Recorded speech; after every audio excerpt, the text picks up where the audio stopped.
Good morning students.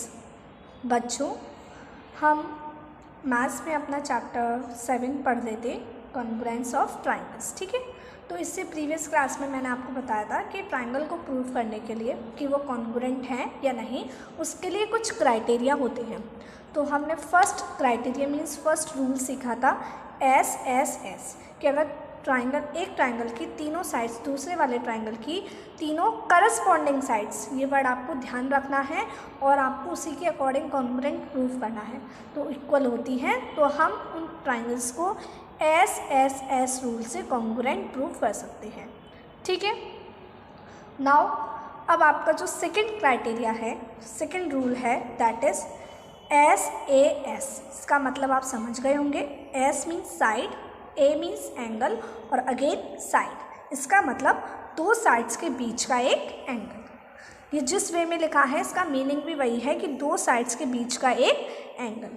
देखिए क्या है, if under a correspondence two sides and angle included between them of a triangle are equal to to corresponding sides and angle included between them of another triangle, then triangles are congruent. इसका मतलब क्या है कि किसी भी triangle की, है ना, दो साइड्स और उन दो साइड्स के बीच का एंगल, दोनों जैसे ये दो साइड्स बनी हुई हैं, दो साइड्स हैं, ये दो साइड्स है और उनके बीच का एंगल, है ना, दो साइड्स के बीच का एंगल इक्वल होता है। देखो इस तरीके से ये दो साइड्स बनी हुई हैं, ये DF और EF, ये दो साइड बनी हुई है और इनके बीच का एंगल अगर दूसरे वाले ट्राइंगल के दो साइड्स और उनके बीच के एंगल के इक्वल होती हैं, तो हम उन ट्राइंगल्स को कॉन्ग्रुएंट प्रूव कर सकते हैं। कौन से रूल से बच्चों? एस रूल से। ठीक है, तो चलिए अब हम एग्जाम्पल्स के थ्रू समझते हैं कि इसको हम कैसे प्रूव करते हैं, कैसे इस रूल का इस्तेमाल करते हैं और कहाँ पर हम इस रूल का इस्तेमाल करेंगे। देखिए, जैसे आपको एक ट्राइंगल दिया है DEF और एक ट्राइंगल दिया है PQR। ठीक है, अब आप सोच रहे होंगे कि हम इनको कॉन्ग्रुएंट कौन से रूल से प्रूव करें। अभी तो हमें दो रूल पता है, एक एस और एक रूल पता है हमें SAS। ठीक है, तो देखो जब तीनों साइड्स गिवन हो एक ट्राइंगल की तो हम कौन सा रूल इस्तेमाल करते हैं? एस। बट इसमें क्या है, एक साइड, दो साइड गिवन है और एक बीच का एंगल गिवन है, इसका मतलब हम इनको कौन से रूल से प्रूव कर सकते हैं? SAS। ठीक है, तो चलिए स्टार्ट करते हैं। पहले हम क्या करेंगे, लिखेंगे in triangle DEF and triangle PQR। ठीक है, आई बात समझ में सभी बच्चों को? क्या लिखा है मैंने? In triangle DEF and triangle PQR। Okay, अब देखिए आप क्या देख रहे हैं कि जो DF है वो किसके इक्वल है बच्चों? PQ के इक्वल है। किसके इक्वल है? PQ के। तो जो DF है वो किसके इक्वल है? PQ के। इसका मतलब D के करस्पॉन्डिंग कौन है? P और F के करस्पॉन्डिंग क्या है? Q। ध्यान रखिएगा, ये नहीं कि E से हमने P को कर दिया, नहीं, जिस तरीके से करस्पॉन्डिंग है मैं उसी वे में लिखना होता है। तो DF किसके इक्वल है बच्चों? PQ के। उसके बाद EF है ना, EF किसके इक्वल है? अब ध्यान रखिएगा, F के लिए हमें क्या लिखना है? Q, तो हमने F लिख दिया और E के लिए फिर R। तो जो EF है, ये जो EF साइड है वो किसके इक्वल है बच्चों? RQ के। देखो ये भी एंगल की तरफ आ रही है और ये भी एंगल की तरफ, तो हम इसे लिखेंगे यहीं से ना RQ। तो EF इक्वल है बच्चों RQ के। ओके, आई बात समझ में सभी बच्चों को इतनी? अब बात आती है एंगल की, तो जो एंगल F है वो किसके इक्वल है? एंगल Q के। तो एंगल F है एंगल Q के। आप यहाँ पे लिख सकते हैं कितनी है? 3.5 सेंटीमीटर, ये है 3 सेंटीमीटर और ये है 40 डिग्री। ठीक है, या फिर अगर आपको गिवन ना हो, रीज़न दिया है कि हम लिख सकते हैं गिवन, है ना, ब्रैकेट में लिख देंगे गिवन है हमें। अब देखो तो कौन से रूल से बच्चों? By SAS rule. अब देखते हैं ट्राइंगल DEF, बताओ किसके कॉन्ग्रुएंट होगा? इसको ऐसे बनाते हैं, इस तरीके से ये, और उसके बाद क्या कर देते हैं बच्चों, बताइए, इस तरीके से।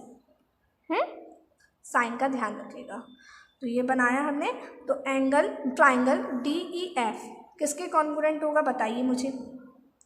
D के करस्पॉन्डिंग कौन है, P, तो हमने लिखा ट्राइंगल P। ठीक है। अब E के करस्पॉन्डिंग कौन है बच्चों, E के R, तो R, और F के Q। तो जो ट्राइंगल DEF है वो कॉन्ग्रुएंट होगा बच्चों ट्राइंगल PRQ के। आई बात समझ में। तो इस तरीके से जब आपको किसी भी ट्राइंगल की दो साइड गिवन हो और एक एंगल गिवन हो तो आप उसे SAS रूल से प्रूव कर सकते हैं कि वो दोनों ट्राइंगल्स कैसे हैं, कॉन्ग्रुएंट हैं। ठीक है। चलिए एक और एग्जांपल देखते हैं ताकि आपको ये अच्छे से रूल क्लियर हो जाए। देखिए क्या है, आपको दिया है इन ट्राइंगल ABC, एक ABC ट्राइंगल में AB दी है 7 सेंटीमीटर, BC दी है 5 सेंटीमीटर और एंगल B दिया है आपको 50 सेंटीमीटर। DEF में देखिए आप, DE आपको दी है 5 सेंटीमीटर, EF आपको दी है 7 सेंटीमीटर और एंगल E आपको गिवन है 50 डिग्री, क्या है एंगल E, 50 डिग्री। देखिए आप इसका एक रफली फिगर भी बना सकते हैं, ठीक है, या फिर हम इसको ऐसे भी कर सकते हैं। तो हम लेंगे पहले in triangle ABC and triangle DEF। ठीक है। तो क्या क्या गिवन है हम लिखते चले जाते हैं। AB इक्वल है बच्चों, AB किसके इक्वल है, EF के। AB जो इक्वल है वो है बच्चों किसके, EF के। किसके इक्वल है AB, EF के, है ना। तो हम लिखेंगे AB इक्वल टू E, देखो EF, AB equal to EF कितनी है, 7 सेंटीमीटर। ओके। अब देखिए BC इक्वल है DE के। अभी हम इसको इसी तरीके से लिख रहे हैं, अभी कोई भी करस्पॉन्डिंग हम नहीं देखते हैं, अभी हम ऐसे ही लिख लेते हैं। कितना है, 5 सेंटीमीटर। और जो एंगल B है वो इक्वल है बच्चों एंगल E के, मीन्स 50 डिग्री। ठीक है। अब देखते हैं कौन सी साइड कौन किसके करस्पॉन्डिंग है। तो देखो AB इक्वल है किसके, EF के इक्वल है ना, और एंगल B किसके करस्पॉन्डिंग है, मतलब B करस्पॉन्डिंग है आपके E के। B किसके करस्पॉन्डिंग है बच्चों, E के। तो जो A होगा वो किसके करस्पॉन्डिंग होगा, F के तो होगा, A करस्पॉन्ड होगा किसके, F के, और C करस्पॉन्ड होगा बच्चों D के। ठीक है। तो ये भी आप लिख देंगे यहाँ पर। अब कौन सा रूल इस्तेमाल किया हमने, लिखेंगे ट्राइंगल ABC, बताइए कॉन्ग्रुएंट होगा किसके, बताइए। A के आगे हम लिखेंगे F, B के E, C के D। तो पहले आप इस तरीके से करस्पॉन्ड निकाल लीजिए कौन किसके करस्पॉन्ड है, फिर आपको कॉन्ग्रुएंट प्रूव करने में बिल्कुल भी दिक्कत नहीं आएगी, लिखने में आपको बिल्कुल भी दिक्कत नहीं आएगी और आपका रॉन्ग भी नहीं जाएगा। ठीक है। और हम ब्रैकेट में लिखेंगे कौन से रूल से बच्चों, बाई SAS रूल। ठीक है। आप ये भी लिख सकते हैं बाई SAS क्राइटेरिया या फिर बाई SAS कॉन्ग्रुएंस रूल। ठीक है। तो आप सभी को SAS रूल समझ में आया कि SAS रूल क्या होता है। ठीक है। चलिए तो अब मैं आपको इससे रिलेटेड होमवर्क दूंगी, आपको कुछ क्वेश्चंस दूंगी जिनको आपको अपनी मैथ्स की नोटबुक में सॉल्व करना है और SAS रूल को अच्छे से क्लियर कर लेना है, समझ लेना है। ओके। और आप इस तरीके से करस्पॉन्डिंग लिख लेंगे तो इससे आपको दिक्कत नहीं आएगी लिखने में। चलिए तो हम नेक्स्ट क्लास में नेक्स्ट रूल समझेंगे और मैं आपको एक रूल एक दिन समझा रही हूँ इसलिए ताकि आपको अच्छे से क्लियर रहे, आपको कन्फ्यूज़न ना हो। मैं सारे रूल आपको एक साथ इसलिए ही नहीं सिखा रही हूँ, इसलिए आपका वर्क ये है कि आपको अगर डेली में एक रूल सिखा रही हूँ तो आपके माइंड में अच्छे से फिट हो जाना चाहिए, मीन्स आपको अच्छे से समझ में आ जाना चाहिए। ठीक है।